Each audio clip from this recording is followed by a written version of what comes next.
ইয়া আইয়ুহাল্লাযীনা আমানু কু আনফুসাকুম ওয়া আহলিকুম নারা। হে ঈমানদারগণ, কু আনফুসাকুম নারা, হে ঈমানদারগণ, তোমরা তোমাদের নফসকে, তোমাদের নিজেদেরকে জাহান্নামের আগুন থেকে বাঁচাও। ওয়া আহলিকুম নারা, তুমি নিজে জাহান্নামের আগুন থেকে বাঁচার সাথে সাথে তোমার পরিবারবর্গ যারা রয়েছে, তোমার অধীনস্থ যারা রয়েছে, এদেরকেও জাহান্নামের আগুন থেকে বাঁচাও। তাহলে এখানে দুইটা বিষয় উল্লেখ করা হলো। এক নাম্বার, আপনি যদি বালেগ হন, আপনি যদি আপনার অধীনস্থ, যদি আপনার ছেলে থাকে, মেয়ে থাকে, আপনার বন্ধু বান্ধব থাকে, আপনার আত্মীয় স্বজন থাকে, যাদেরকে কিছু বললে আপনার কথা শুনবে, আপনাকে মূল্যায়ন করবে, তাহলে আপনি জিম্মাদার। আপনার এই জিম্মাদারি হচ্ছে দ্বীনের পথে মানুষকে পরিচালনা করা। আল্লাহ রাব্বুল আলামিন বলেন, ও ঈমানদাররা, প্রথম তুমি নিজে জাহান্নামের আগুন থেকে বাঁচো। দুই নাম্বার, তোমার পরিবারবর্গ, আত্মীয় স্বজন, অধীনস্থ যারা রয়েছে, তাদেরকেও জাহান্নামের আগুন থেকে বাঁচাও। কেন এই দায়িত্বটা, কেন? আর এই দায়িত্ব যদি অবহেলা করা হয়, আল্লাহ পরের এর পরিণাম কি হবে? আল্লাহ বলেন, ওয়াকুদুহান নাস ওয়াল হিজারা, জাহান্নামের আগুনকে উত্তপ্ত করা হবে মানুষের মাধ্যমে। জাহান্নামের আগুনের ইন্ধন হবে মানুষ। দুনিয়ার বুকে যখন আমরা কিছু রান্না বান্না করি, এই আগুনের উৎস থাকে গ্যাস। বর্তমান গ্যাসে মানুষ রান্না বান্না করে। আগের যুগে চুলার মধ্যে বেশি রান্না বান্না করত। চুলার ওই অগ্নির ইন্ধন যেটা, মূল উৎস যেটা ছিল, এটা ছিল লাকড়ি, পাতা, খড়কুটা। আর এখন গ্যাস। এই গ্যাসের মাধ্যমে যখন আগুনের ছোঁয়া পায়, ওখান থেকে আগুন বের হইতে থাকে। আর আল্লাহ তাআলা বলেন, জাহান্নাম এমন এক অগ্নিকাণ্ড, এর ইন্ধন হবে এক নাম্বার হচ্ছে মানুষ, দুই নাম্বার হচ্ছে ওয়াল হিজারা, দুই নাম্বার হচ্ছে পাথর। অর্থাৎ জাহান্নামের আগুনের মূল উৎস আর ইন্ধন হবে মানুষ আর পাথর। আর আলাইহা মালাইকাতুন গিলাজুন, আর ওই অগ্নিকাণ্ডের চারপাশের মধ্যে এমন ফেরেশতা নিযুক্ত থাকবে, কঠিন হৃদয়ের ফেরেশতা, যেই সমস্ত ফেরেশতাদের দিলের মধ্যে কোনো মায়া দয়া নাই।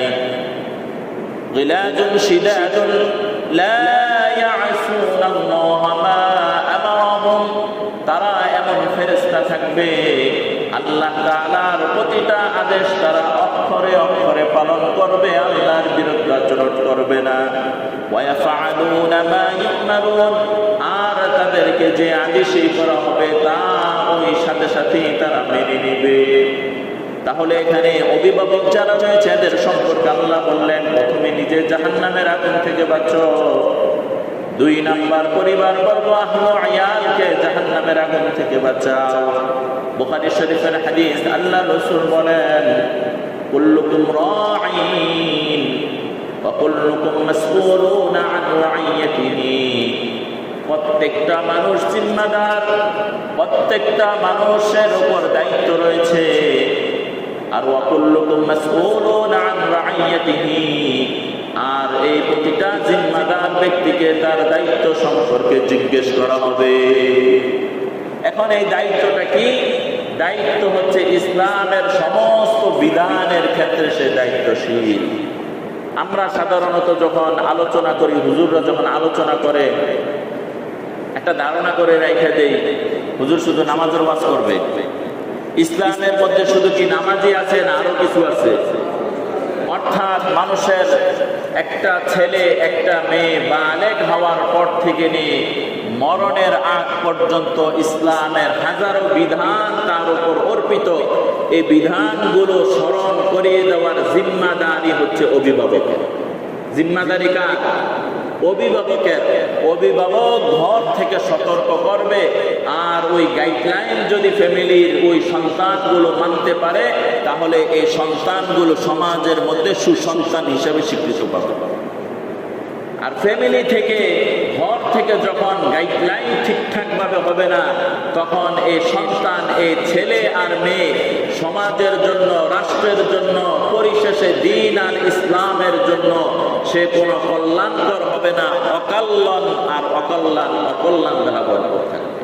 নাউযুবিল্লাহ। এ কারণে কোরআনের অন্য এক আয়াত রয়েছে, সূরাতুত তাগাবুনের 15 নম্বর আয়াত। আল্লাহ তাআলা বলেন, নিশ্চয় তোমরা জেনে রাখো তোমাদের ধন সম্পদ আর তোমাদের সন্তান এগুলো তোমাদের জন্য ফিতনা, এগুলো তোমাদের জন্য বিপদের কারণ হবে যদি সঠিক গাইডলাইন না হয়।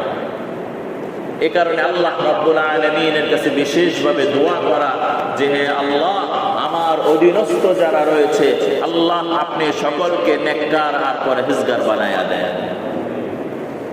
আমি এই আলোচনার শেষের দিকে অভিভাবক, প্রতিটা বাবা, প্রতিটা মা তার সন্তানের কল্যাণের জন্য কোরআন থেকে কোট করে 4টা দোয়ার কথাও বলবো। আল্লাহ তাআলা শেষ পর্যন্ত ধৈর্যের সাথে শোনার তৌফিক দান করেন।